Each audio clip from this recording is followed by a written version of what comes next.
Good morning. My topic today is hydrated disease of bone. Introduction.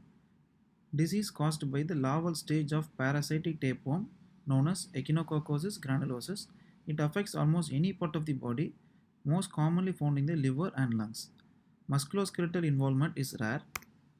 It occurs mostly in richly vascularized areas such as the vertebrae and long bones.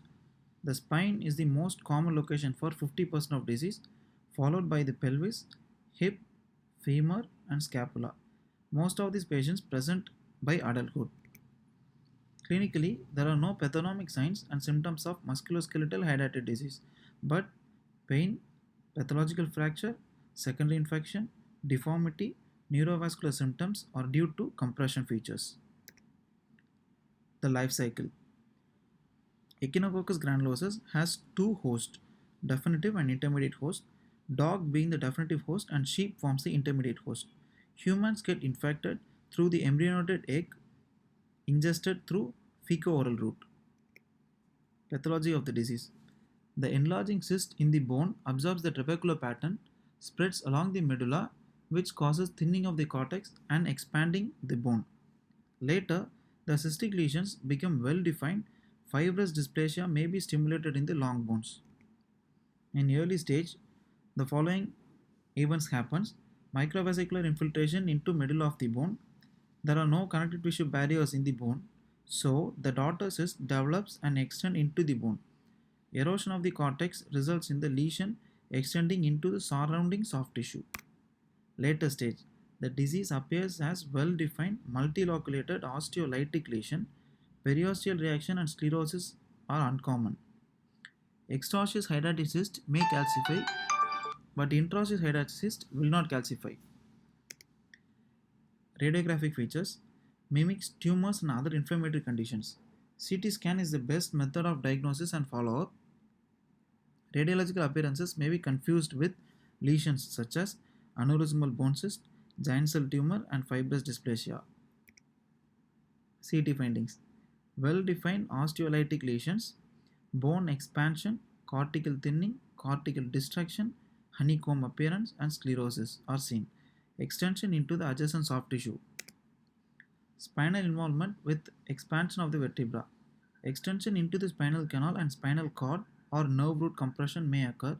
Most common differential diagnosis is tuberculous spondylitis. Absence of damage to the disc surface, involvement of contiguous rib, paraspinal extension may help the diagnosis.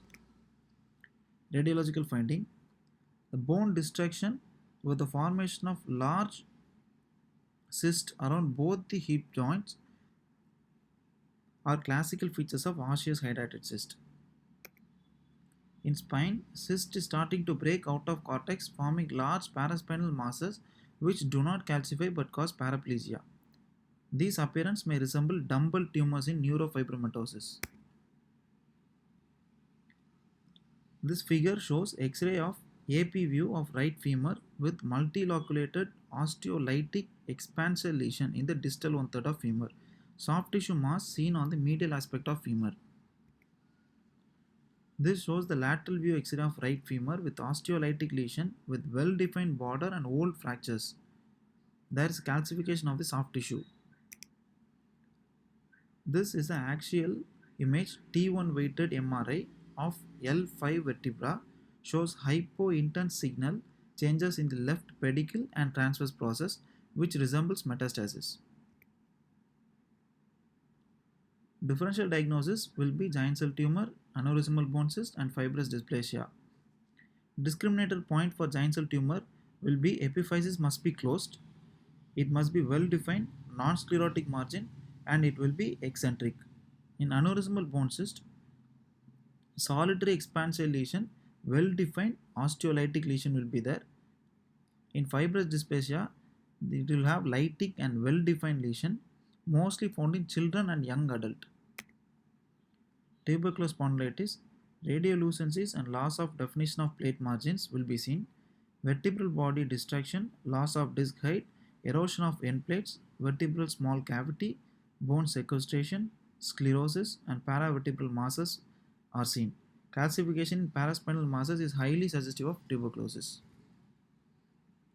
Based on the morphology of the cyst, it can be classified into four different types. That 2 is further divided into three types depending upon the shape of the daughter cyst and position of the daughter cyst. Treatment. Treatment of osseous hydatitis is closer to oncological therapy than surgical treatment of visceral hydatitis. This is due to the poor result with medical management. Thus, osseous hydatitis disease is always treated by radical operation with wide local excision adapted to each localization. Prognosis. In general, prognosis is poor for osseous hydatitis disease, especially involving spinal and pelvic localization, which are most common. The prognosis and treatment of osseous hydatidosis both belongs to same category as locally malignant lesion. Thank you.